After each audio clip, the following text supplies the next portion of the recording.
Poshmark live sales versus whatnot, what sold for me in the last week of August, and what did my August numbers look like? All of that and more. Stay tuned. Won't nobody love you the way they should. Won't nobody check up on you, make sure you're good. Won't nobody check those body tremors for your neck. Hi everyone, my name is Becky Park. I'm a part-time reseller on a variety of reselling platforms, and today's video is going to be a typical what sold video, which means that I'm going to be sharing with you everything that sold for me in the week of August 29th through September 4th. So the very end of August going into the beginning of September.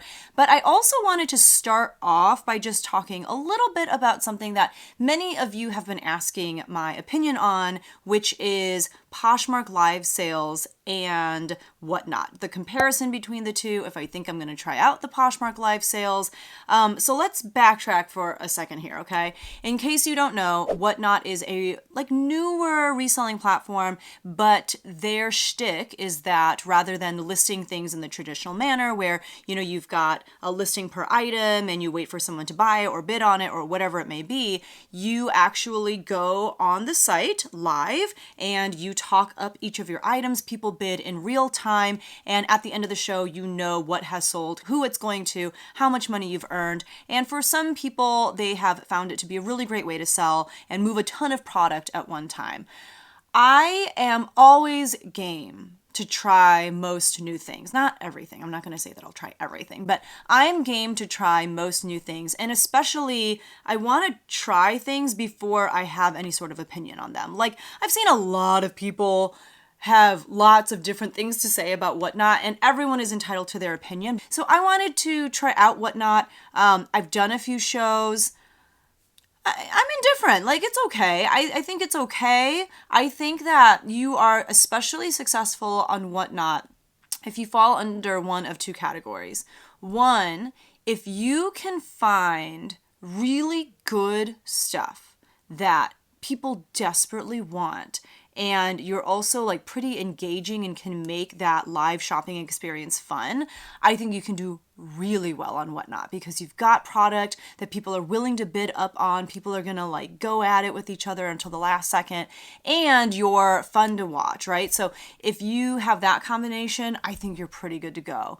Secondly, I think a lot of people, at least from a clothing perspective, people who are buying clothing on Whatnot, I think a lot of those people are resellers who are looking for good deals that they want to buy from someone and then flip on, their regular reselling platforms that they sell on. I know I personally have bought a good amount of pieces that way where I'm buying for cheap on Whatnot and then flipping those items for a little bit more on my reselling platforms. So in order to be successful going that route, you have to have the ability to acquire a ton of inventory for really cheap because, again, you're passing on items to people who want deals, so they're not necessarily paying you a ton for these items, and you need to be able to replicate that over and over again.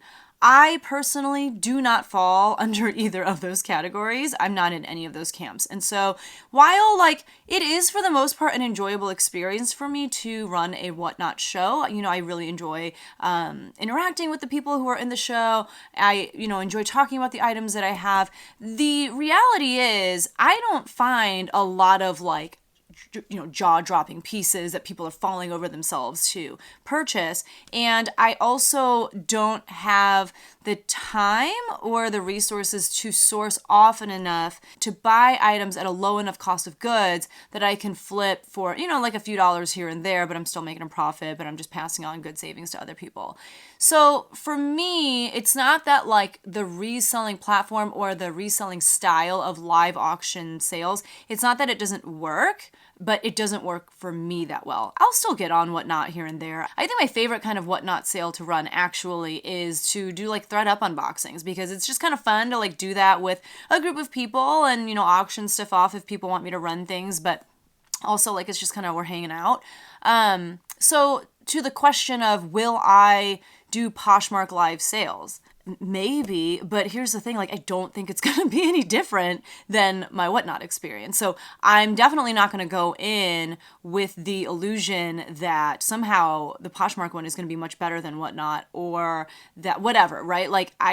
it's the same exact thing to me. I know eBay is also in the works of, coming out with this kind of selling feature where you can do stuff live. I forget, maybe it's already in pilot. I'm not sure. But yeah, am I going to I don't know, like maybe I'll try opening up a ThredUp box on Poshmark instead of Whatnot ones. I don't know.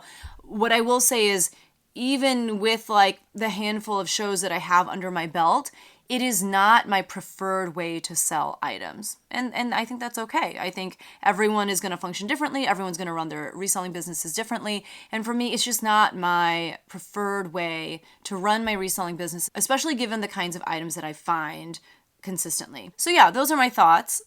The final piece of this too is, I think one of the appeals of Whatnot for sellers is that their fees are a little bit lower than they would be on a place like Poshmark. And that's my question to Poshmark is, how much are they charging for fees when it comes to their live sales? If it is the same amount that they're charging for you to sell on Poshmark regularly, then absolutely I would say it's probably not the best idea, because one, there's not a big live sales audience yet on Poshmark. So you're not, you don't have those people in there who are bidding items up. And furthermore, you're just taking home a smaller piece of the pie because they're taking a pretty sizable chunk of it. So I don't know. Let me know your thoughts. Let me know if you are excited to try out the Poshmark live sales.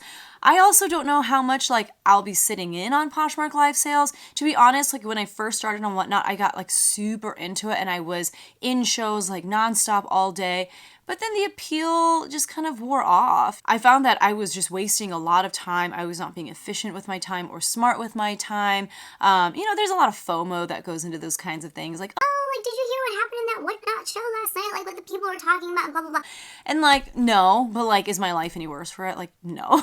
So I don't know. There's a lot that goes into the culture of Whatnot, if you will. And there are aspects of it that I do absolutely love, but there are aspects of it that I can absolutely live without as well. And one thing that as I get older, I'm trying to do better at is to be more present in my life and in the lives of those who I care about, So I'm going to be honest with you, I would at times be watching a Whatnot show and my kids are trying to get my attention and I just don't even know what's going on because I'm just so engrossed in this Whatnot sale. And I don't know, for me, it just doesn't sit right. And so I had to kind of shift my priorities and just stopping on Whatnot so much so that I could, spend more time with my kids in real life, because that's the reason I resell, is so that I can, create a better life for my kids and my family. Why am I doing that if I'm not spending time with them, So I don't know. It's you only have so many hours in the day. You have to be really wise about how you're allotting your time and who gets your time and what gets your time. And for me, I was it's got to go to my family first, and some things got to go, and Whatnot is one of those things that I cut down on a lot. So that's why I'm not in a hurry to jump on this Poshmark live sale wagon. I don't know if it's for me. So let me know what your thoughts are. If you are going to do it, or if you've already tried it and you've found a ton of success, I am super happy for you. And if you're finding a ton of success on Whatnot, again, super happy for you. And if this is working for you, then oh my goodness, stay in that vein. It just didn't make a ton of sense for me. So I'm not saying that I'm done with it. You'll see me there, from time to time, but I don't know. We'll see what happens. But those are my thoughts on Whatnot, Poshmark live sales, eBay live sales. But let's talk about traditional reselling, going back to the basics of taking pictures and listing things online and hoping someone in the world finds your listing and wants to buy your item. I had a decent sales week, so let's talk about it. So starting on Monday, which was August 29th, I did sell a bundle on Poshmark, and I thought it was a pretty good bundle. The first item was this pair of Levi's ribcage straight high-rise buttonfly dark wash jeans in a size 28. This is actually an example of something that I bought off of Whatnot. I did buy them wanting to try them on, but also knowing they most likely were not going to fit. Levi's these jeans are always way too long on me. They were also a little big in the waist. I just don't even know what friggin' jean size I wear anymore. So I've just been trying like a bunch. So I did have a lot into these because I got them on Whatnot, and shipping on Whatnot is expensive, but I had $21.25 into these. And then the next item to sell in this bundle was this New with Tags By the Way, which is a Revolve brand. Revolve is like an online boutique that sells a ton of different really like trendy brands. It's a lot of like kind of going out type of clothes, but it was this black off the shoulder party dress in a size medium. That one I picked up at a local Goodwill. I had $6.99 into it, and to be honest, that dress I have had for a really long time, like over a year and a half. Not all Revolve pieces sell super well, so definitely keep that in mind. But this bundle, I think that she bundled the two items together, and I sent an offer of $65 for the two pieces, which basically meant like I was offering her the dress for free, because at that point I was done with it. I just wanted it out of my house. I had $28.24 into those two items. So once you factor in my cost of goods and once you factor in Poshmark's fees, that means my profit on that bundle was $23.76, which is not like a killing, but I mean, it was fine. And the jeans I did not have listed for a very long time, maybe like a few weeks. The next thing to sell was this Soft Surroundings Toujours, am I saying that right? I don't know. Gray jersey knit jumpsuit in a size large. This I picked up at a pop-up consignment sale that happened sometime, let's see, I want to say in the spring. I did have an average cost of goods for that pop-up consignment sale of $11.18, which is kind of a lot. And I would imagine that for this particular piece, I did pay close to that, but it sold for $42 with discounted shipping. And so I made a profit after cost of goods and fees of $20.70. I do love selling soft surroundings. Some pieces definitely move better than others, but this being like a jumpsuit and it being in a larger size, that's one of the reasons why I was willing to pay up for it just a little bit. And this item sold as a result of a Chrome extension that I use called Poshmark VA. The way that I use Poshmark VA to help me make sales like this is I turn on a feature where it will send out offers for me to people who have liked an item about 5 minutes after they like the item. And if you sell on Poshmark, you know that if you're going to send offers to likers, you also have to send a shipping discount. And so I just have like the lowest shipping discount possible, which is $1.72 off of shipping.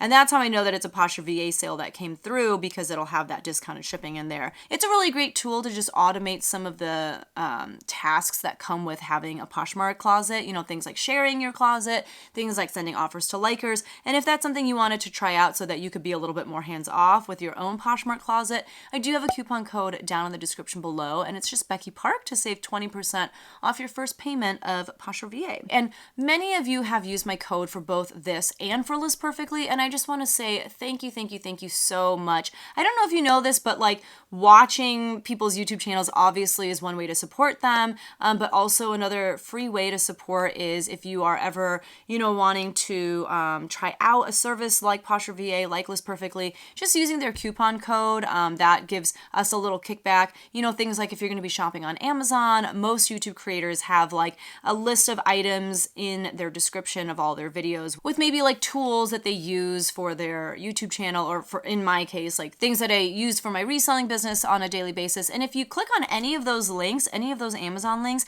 and even if you don't buy that item, if you buy anything within the next like, I want to say it's like 24, 48 hours or something like that. Again, the YouTube creator that you clicked on the link for gets a little kickback. So all those little free ways to help out YouTube creators. So if you've ever used my code for anything, thank you so much. I super duper appreciate it. And I hope you know that I'm not just like throwing codes out left and right for things that I don't believe in or care about. Like I use Poshmark VA every single day. The next thing that sold that we'll talk about is this pair of Crocs. They were these black slip-on clogs in a size 8 or 9. Sometimes Crocs, like, it's not one definitive size, and I think that's most common on clogs because, you know, there's a lot of wiggle room there depending on if you put the back little loop there or not, you know, all that kind of stuff. So these were in a size 8 to 9. They sold for $17 with discounted ship because, again, this was a Poshmark VA sale. I had picked these up for $4.50 at a local consignment store.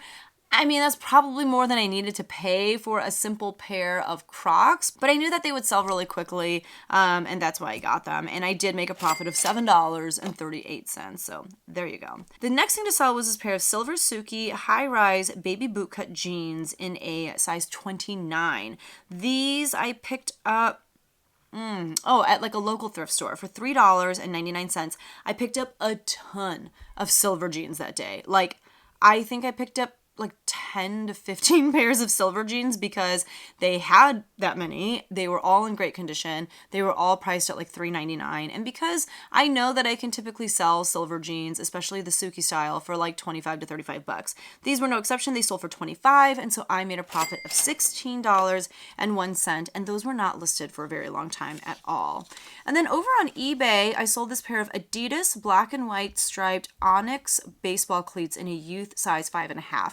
They sold for $10, which I know is not much, but it was something that I got for free from a friend at church. I also accidentally charged a little too much for shipping, so my profit on these actually came out to $10.15 because they paid a little bit more for shipping than it cost for me to actually ship them out. But you know, it all kind of balances out in the end because sometimes I charge too little for shipping and I have to pay out of my own pocket. And you know, when you kind of factor in the average of what shipping is like across the board for all eBay packages, it all equals out. So the next thing to sell was this Banana Republic pair of the Traveler slim fit gray jeans in a men's 32 by 30. These sold for $20 and they sold pretty quickly. Like I don't know, like I do pass on a lot of Banana Republic at the thrift store, but I recently acquired a ton of Banana Republic and other, you know, mall, like bread and butter mall brands like Gap and I don't know, there's like a lot of Calvin Klein and stuff. It was all from my friend who recently moved, and he just gave me all of his stuff because he was like, I don't want to take this stuff with me. I haven't worn it in years. My mom has a shopping problem, and she bought me all this stuff. And I've been listing a ton of it recently, and I'm saying that I have like $1.50 into each item because I just gave him a bunch of money for everything, and I'm saying that it's going to come out to like $1.50 per item. But these sold for $20, and again, they sold pretty quick, and I made a profit of $16.08. So would I pay more than like $4 or $5 for a pair of Banana Republic jeans at the thrift store? Absolutely not. But like if I find them at the bins, or obviously if I'm getting them for free or for really, really cheap, you know what I'm learning through the process of listing all of this man's stuff is that Banana Republic, it'll sell. Tuesday, which was August 30th, on Poshmark, I sold another pair of cleats. So cleats, you know, they are going to sell, and even youth cleats, they're going to sell. They're not going to sell for a ton, but you are going to be able to make some money on them because kids are always doing sports. Parents don't want to invest too much money into their equipment, especially because kids are just going to grow out of it, right? Like the next year, they're going to be in a different size. So I do feel like if you have any cleats or anything like that in your home, it's a good thing to list. Why not? They'll sell, you'll make some money. But this was a pair of Nike Hypervenom Phantom 3 Academy soccer cleats in a size youth 3.5. Again, I got these for free from someone at church. They sold for $25, which was my full asking price. And these definitely only sold because I relisted them. Like I have had them for a long time. It's been over a year, but I did relist them very recently and then they sold fairly quickly. So I talked about this, 2 videos ago. I talked about it last week, but because I've been consistently relisting, I have seen an uptick of older listings selling because they're getting relisted. So I made a profit on those cleats of $20. On eBay, I sold this vintage Lauren Ralph Lauren 100% lamb's wool knit turtleneck sweater in a size extra large. This is another item that I relisted, except I did it over on eBay, and this one sold for $40. I had about $7 into it from a local consignment store. Lauren Ralph Lauren, man, like it can sell for a good amount, especially their Southwestern pieces, which obviously this wasn't. This was like a very plain, solid, neutral turtleneck sweater, but because this was vintage, because it was 100% lamb's wool, I remember debating at the consignment store if I should pick it up or not. It was on sale, but it was still, like I said, $7. But ultimately I decided that it would be a good pickup. And even though I did sit on it for a little bit longer than I would have liked, I did still end up moving it for $40 and making a profit of $27.57. So if you find vintage Lauren Ralph Lauren or Lauren Ralph Lauren that has like the Southwestern prints, and especially in bigger sizes, it's usually going to pay off. The next thing to sell was over on Mercari. So last week I talked about how I just did not want to list all these hats that I had in my house. And as a result, they sat in my house for months and months and months. And finally one day I just like forced myself to photograph and list all of them. And they all sold within like 2 weeks of being listed. Of course, that's always how it works. But it was this Outdoor Research, which is a great brand, cream colored palapa platter hat in a size medium. I don't know anything about this kind of stuff. It did have some stains on the exterior, and so I did price it a little bit lower for that reason. And it's not like comps on this was like amazing, but like I said, it sold really fast and it sold for $12. I only had $1.02 into it because that was part of a buyout that I did of a local reseller's inventory because she wanted to stop reselling. So I made a profit on that hat of $9.13. I do feel like if it didn't have any of those stains, if it were in better condition, it probably could have sold for a bit more. But yeah, like this style of hat by brands like Outdoor Research or things that are made in Australia, they're definitely worth taking a second look at. And then on Kitizen, I sold this Prana Parker white open knit organic cotton sweater in a size extra small. This sold for $25. I think I had it listed for like, I want to say like 30 on Kitizen, and then the person was like, can you do 25? Because I do offer free shipping. And so I was like, okay, that's fine. Even though I didn't have this listed for too long, but I was like, I'd rather just move this now. It cost $5.50 to ship out. I had $3.92 into it because it was part of a wholesale pallet that I purchased from another reseller. So I made a profit on that Prana sweater of $12.74. I know a lot of people have a lot of luck selling Prana. I'm not one of those people. Like, I'll pick it up from time to time and it'll move, but it doesn't move for a ton. And I don't know, like, I feel like I have to sit on it for forever before it does sell. But some people swear by it. It's like one of their favorite brands to sell. I've never found that to be my experience. So let me know in the comments what you think. The next day of sales that we'll talk about is the last day of August, and it was August 31st, which was a Wednesday. I just sold a 2-piece bundle on Poshmark that day, and it was it. But I was extremely happy because one of those pieces was something that I have had in my possession for a very long time. So the first item was this Loft sequined silver and gray striped short sleeve shirt in a size small. It's basically a short sleeve t-shirt, but they zhuzhed it up with like, you know, stripes of sequins. This was something that a friend of mine from church gave to me for free.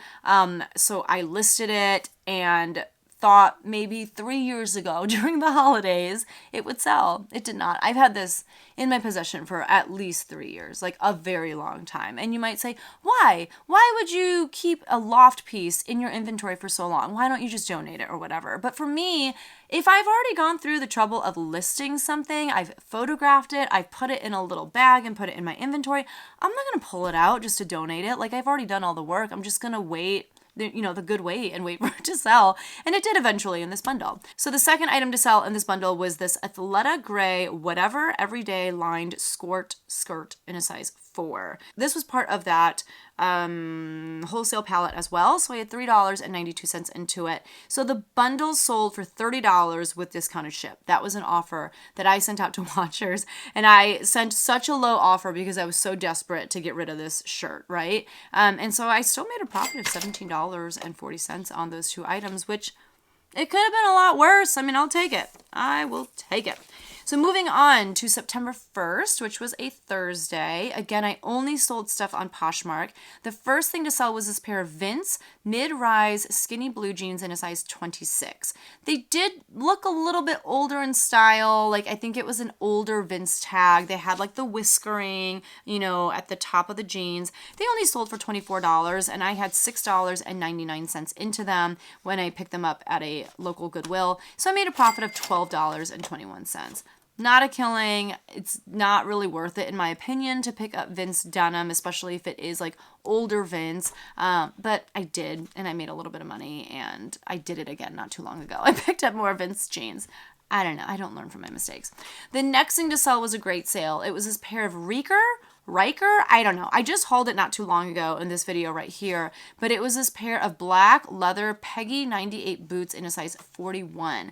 These I found at the Goodwill outlet in downtown Seattle when I went this past summer to visit my parents. I actually learned, I think from reading comments that many of you left, that there are a lot of Goodwill outlets in Seattle, but they don't all have shoes. And in fact, I went to like 3 different Goodwill outlets this past summer in Seattle, and only the one in the downtown location had shoes. And they had a ton of shoes, and now it makes sense as to why. But there were like 2 whole rows dedicated to just shoes at this Goodwill. And so basically all I did at that Goodwill outlet was focus on shoes. And I brought home a huge like immigration bag worth full of shoes to resell. This was one of them. They were in perfect condition and they sold for $65 on Poshmark. That was my full asking price. They sold within 24 hours of being listed. So maybe I could have listed them a little bit higher. I don't know. I only had $2.50 into them. That was my average cost of goods for that bins trip because like I said, the majority of the items that I picked up were shoes. So I made a profit of $49.50. I was ecstatic. And what I did was it would have cost a fortune to ship those items to my home from Seattle in boxes, like a fortune. But what I did was, again, I brought that huge immigration bag. We just brought an empty bag to Seattle knowing that we were going to thrift. And I paid, what is it, like $30 for the one bag to be able to check it. So it worked out really well. The next day of sales that we'll talk about is September 2nd, which was Friday. I had another bundle on Poshmark, which this was crazy that I had like 3 bundles this week on Poshmark because typically like I do not sell a lot of bundles on Poshmark. But the first item was this pair of Vans off the wall, all over print logo, canvas low top sneakers in a size 9. Those I got from a Goodwill outlet in Indianapolis, and that was sometime last summer. So I've had those for a while, but I only had $1.27 into those. The next item to sell was this Gymboree leopard print long sleeve dress in a youth size 7. That was something that my daughter wore. It no longer fits her, so she took pictures of it. I listed it, and we sold it. And then the last item to sell was this USA camo print adjustable cap. That was just something that was in that reseller buyout that I purchased from a local reseller.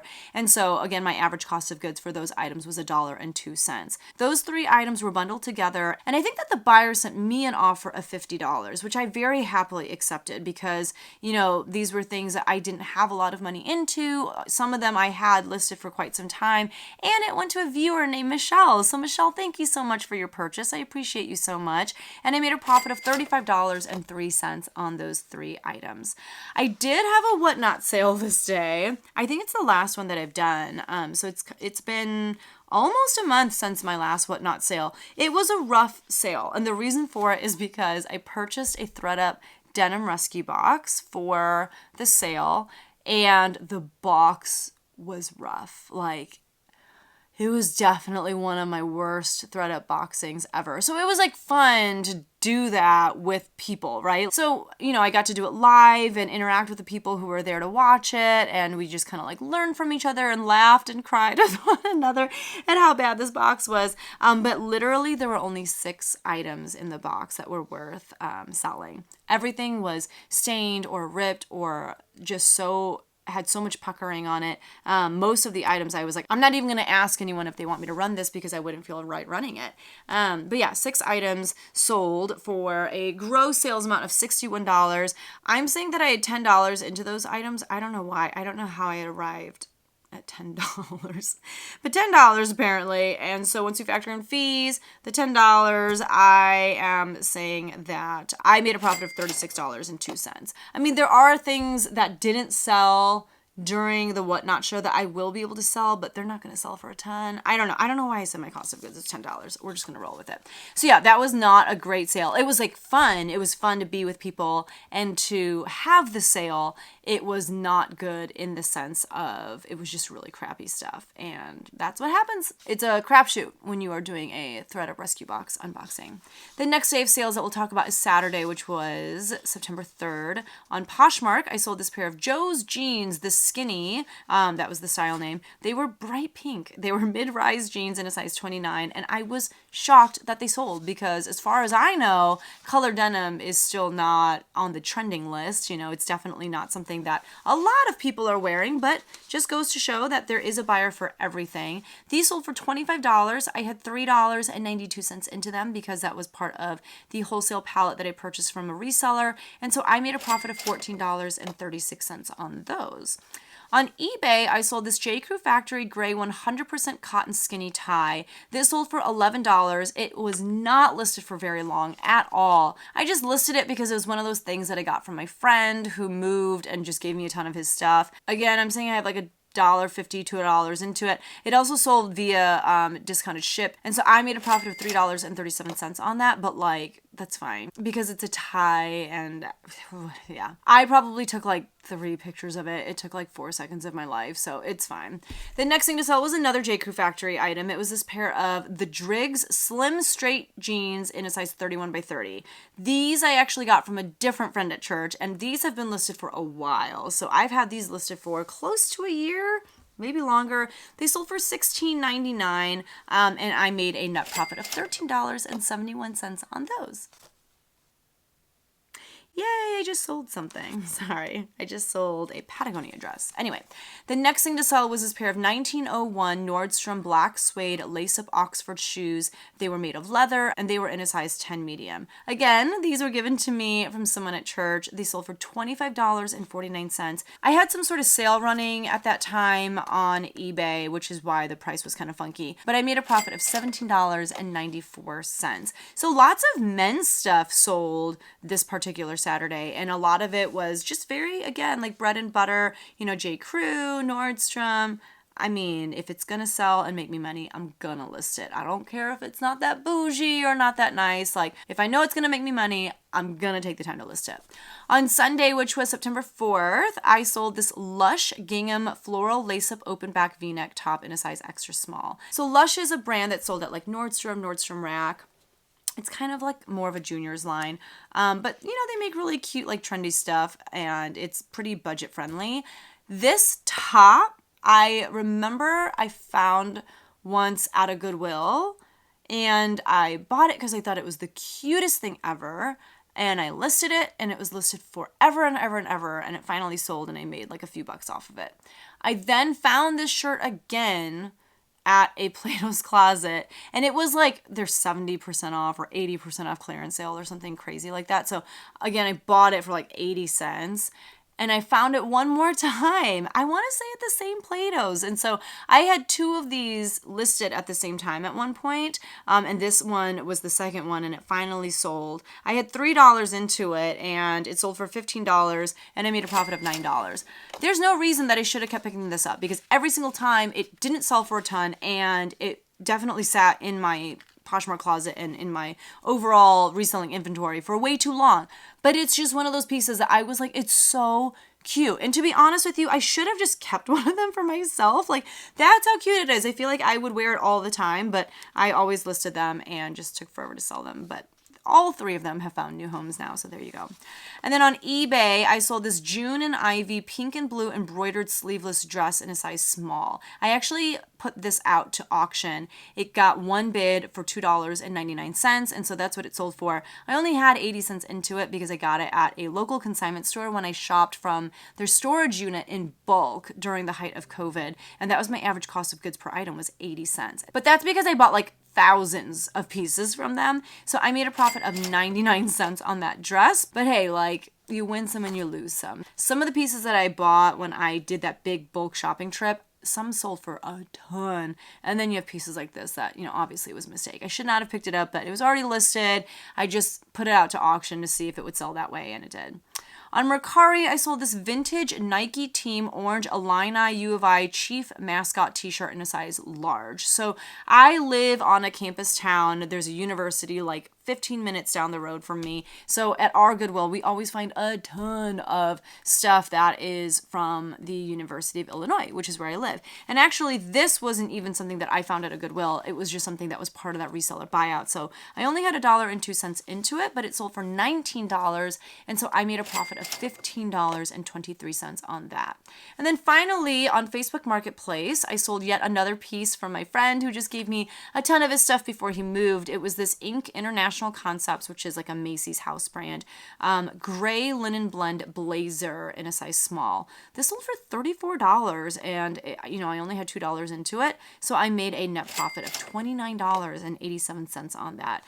To be honest, a lot of times when I see blazers, especially by brands like, International Concepts, I was actually gonna just donate this. I donate blazers and stuff like that because I don't want to deal with them. I feel like I sit on them forever, especially like I said, if the brand name is whatever. However, the reason I decided to list this one is because of the fact that it was linen blend and it did look more modern. So I listed it and it sold really fast. Like it sold within a week of being listed, and I'm very happy that I made the decision to go ahead and list it.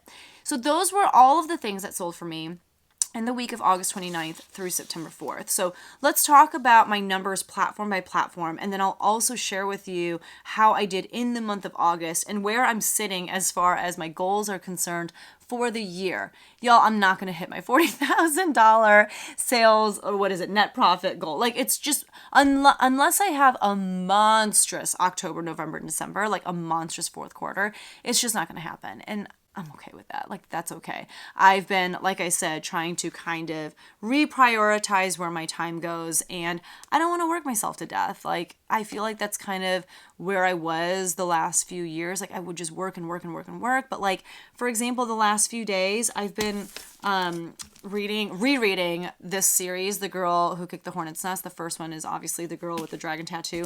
It's been like over 10 years since I read it the first time. So it's like I'm seeing it for the first time as I'm reading it. I'm like, oh my gosh. Like, and I have not been able to do anything because I just want to get through these books. Like the fact that I'm sitting here and not reading this book right now, like I'm this far into the last one, I have this much left to go. I mean, I had to like pry the book off of me so that I could sit down and film this, but like all I want to do is see what happens. Like I don't remember. So, I'm just trying to like enjoy life a little bit more, work a little bit less, and that most likely means you're not going to make as much money, and I'm okay with that. But on Poshmark, I sold 15 items this week, and that was for a gross sales amount of $383. Once you factor in Poshmark's fees and shipping discounts that I offered through Poshmark VA, that total drops to $295.88. For those 15 items, I had a cost of goods of $70.53, and so my net profit on Poshmark was $225.35. On eBay, I sold 7 items, and that was for a gross sales amount of $126.47. Once you factor in eBay's fees, that total drops to $97.31. I had $11.30 as my cost of goods, and so my net profit on eBay was $86.01. On Mercari, I sold 2 items for a gross sales amount of $31. Once you factor in Mercari's fees, that total drops to $26.40. My cost of goods for those 2 items was $2.04, and so my net profit on Mercari was $24.36. I sold 1 item on Kitizen for $25. Kitizen's fees and shipping dropped that total to $16.66. I had $3.92 into the item, and so I made a profit of $12.74. On Facebook Marketplace, I also sold 1 item for a gross sales amount of $34. Once you factor in Facebook Marketplace's fees, that total drops to $31.87. I had $2 into the item, so I made a net profit of $29.87. I sold 6 things on Whatnot for a gross sales amount of $61. Once you factor in fees, that total drops to $46.02. My cost of goods, strangely, I arrived at $10 for that amount. I still don't get it. But my net profit on Whatnot, we're saying, was $36.02. So in total, I sold 32 items for $660.47 as my gross sales amount. Once you factor in shipping, discounts, in fees, all that kind of stuff, that total drops to $514.14. My cost of goods for everything was $99.97. So my net profit for the week was $414.17. That is less than half of where I want to be, but when all you're going to do is read and not list, what do you expect? So I'm okay with it. In the month of August, I made a net profit of $1,845.78, which is not awesome because we're trying to hit a goal of $3,333.33.